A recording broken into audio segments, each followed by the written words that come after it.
Chapter 6. The Robin Helps Again. Mary lay awake in her bed for nearly half the night. Every once in a while, she would reach under her pillow and touch the key. She wondered if it was indeed the key that opened the door to the secret garden. If it was, all she had to do now was find the door. When Mary finally fell asleep, she dreamed of finding the door and unlocking it with her key. She dreamed of playing in the garden with Martha and Dickon. She had heard so many wonderful stories about Dickon, she felt as if she'd known him forever.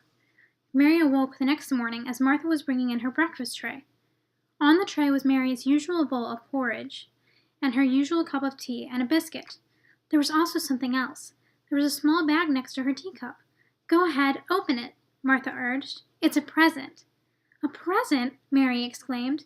Mary was very surprised that Martha had bought her a present. She knew that Martha was poor and lived in a small cottage with all those brothers and sisters. It was a generous gift. "Open it," Martha cried again. Mary reached into the bag and pulled out a strong, slender rope with a red and blue-striped handle at each end. She looked at it curiously. Mary had never seen a jump rope before. "It's for skipping," Martha told her. Martha showed Mary how to use the jump rope, and soon Mary was skipping all through the manor. She couldn't wait to get outside. "Thank you, Martha," Mary said uncomfortably. She had never thanked anyone in her life. She wasn't used to saying the words. "Don't mention it," Martha told her. She smiled and handed Mary her coat and hat, ushering her outdoors to skip. It wasn't long before Mary was skipping as if she'd always known how. Pretty soon she was skipping through the gardens, making up songs, and singing as she skipped. She skipped until she was out of breath and had to stop. Mary rested along the high wall of the locked-up garden. She gazed along the wall and thought about how it seemed to go on forever. Picking up her rope, she decided that she would skip along the wall as far as possible. Maybe she could skip the whole length of it.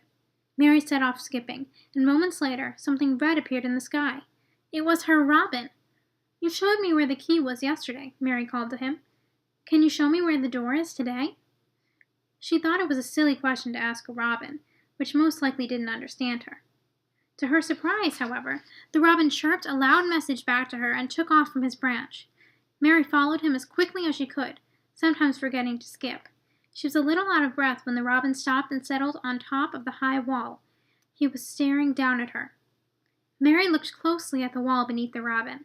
It was covered with thick ivy and had never been trimmed and had grown wild. It was so thick that even a strong gust of wind could not rustle it. Reaching down to pick up her jump rope, she saw a flicker of light beneath the ivy.